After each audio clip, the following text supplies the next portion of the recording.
What's happening, guys? If you can hear me, Johnny Glock. I got this now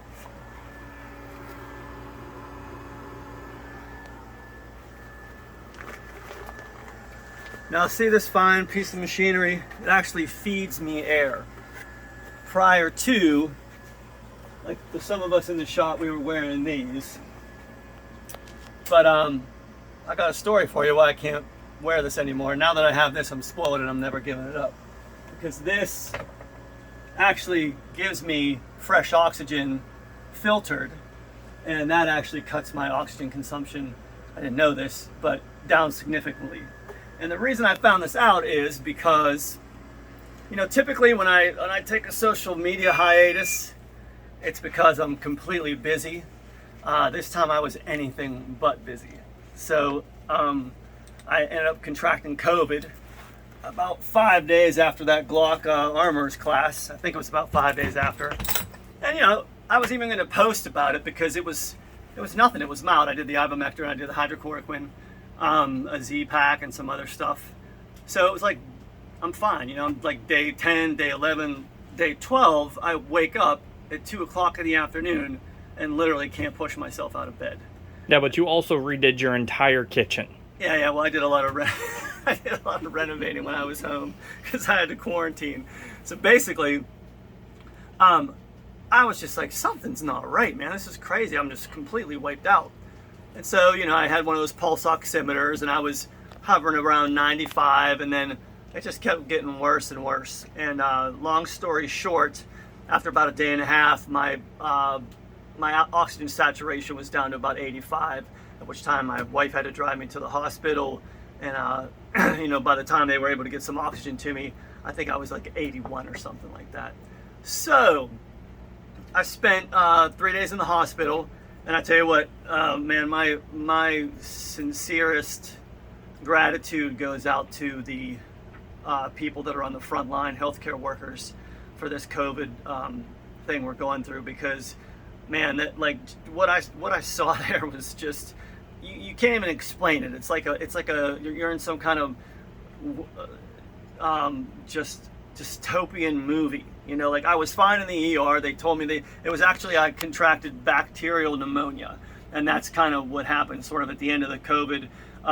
You know, you're already compromised, and the bacteria and the pneumonia was able to slip in, and so that's literally in the ER. They did a bunch of tests, and they said, you know, we're pretty sure from the X-rays and all that you have pneumonia, which I was like, because I didn't know what it was going to be. But I knew that's treatable, and you know, I didn't know how. Actually, I didn't know how unbelievably dangerous pneumonia is. You know, I found out pretty quick, and I didn't realize how long it takes to recover, because, you know, you feel fine, but then all of a sudden, you know, I came to work prematurely. And Chelsea, do you have a background as a nurse? Is that CNA. CNA? Nursing assistant. Yeah. So the one day I came in, I was feeling 90%. And that's how I had that mask on for like 3 hours. And she said, she was watching me and she saw me shaking a little bit. Man, I tanked. I completely tanked. I checked your pulse ox that day because Yeah. I was worried about you. Yeah, it was crazy. Mm-hmm. So it was, the oxygen consumption was cut. And basically I had no business going back to work, you know, as quickly as I did. But that's just my personality type. So, you know, I took some time. You know, I said, you know what, I'm going to take 2 weeks off. I'm going to wait till my lungs feel strong again.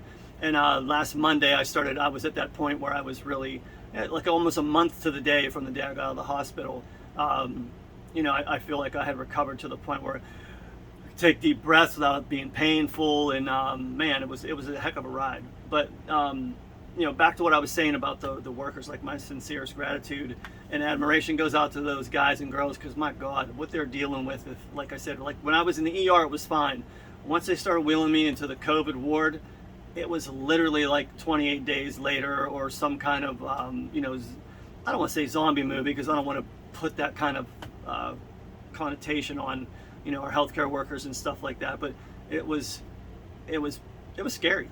You know what I mean? Everything was like sealed off, and everyone was wearing these things like this, but they were like bubble masks. And you know, you'd hear the code blue alarms. You hear the code blue alarms go off every once in a while, which means like basically, you know, someone is dying. So it was no joke. You know, people ask me, because I wasn't vaccinated, but they asked me, they said, would you, if you had to do it again, would you get vaccinated? And my answer was no, because I have plenty of friends that have actually passed, and some that are just getting out of the hospital that were double vaxxed. And so it doesn't really seem like the vaccinations are working too great. And your channel's gone. Yeah.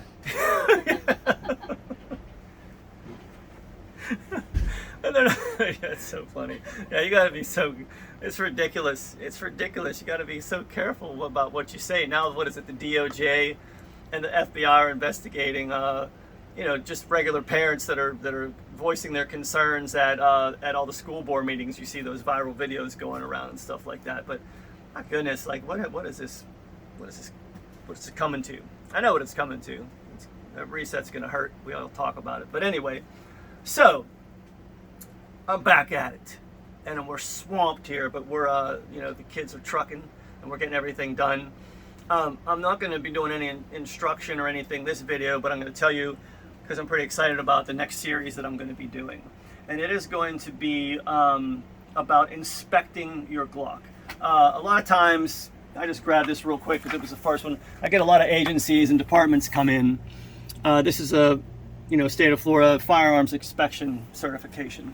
So since I am an advanced armor, we have to actually inspect a gun, and if you're an armor, you have the ability to inspect a gun. And it's closer to 50 points. Like it's kind of like this. You have to go through this inspection form, and you have to make sure everything and anything on that gun is 100% functional. And it's a big deal because we're talking about sworn officers that their lives are on the line, and that gun has to function properly without fail. And if you're the person that certified that gun as being passed, and it didn't have it, and it really and you missed something, and a real bad day might happen for an officer out there.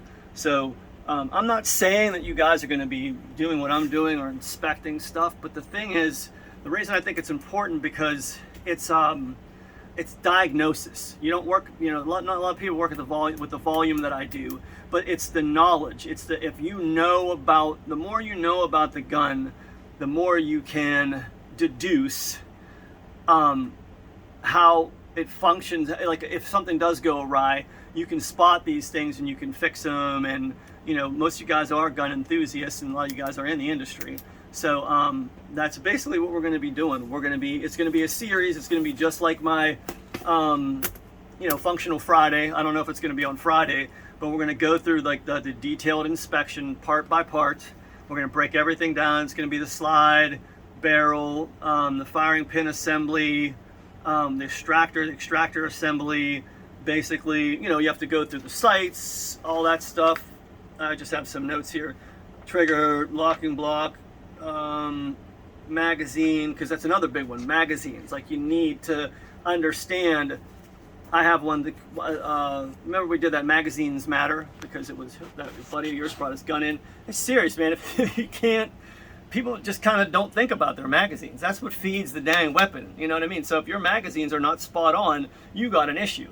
So as you're certifying the gun, I know plenty of people that I've said, hey, if you look at the magazines, they're like, oh my God, no. So when these people call me, I say, look, you got to bring every magazine in that you use, because then I have to inspect the magazines and make sure they're up to snuff and the springs have the tension and stuff like that.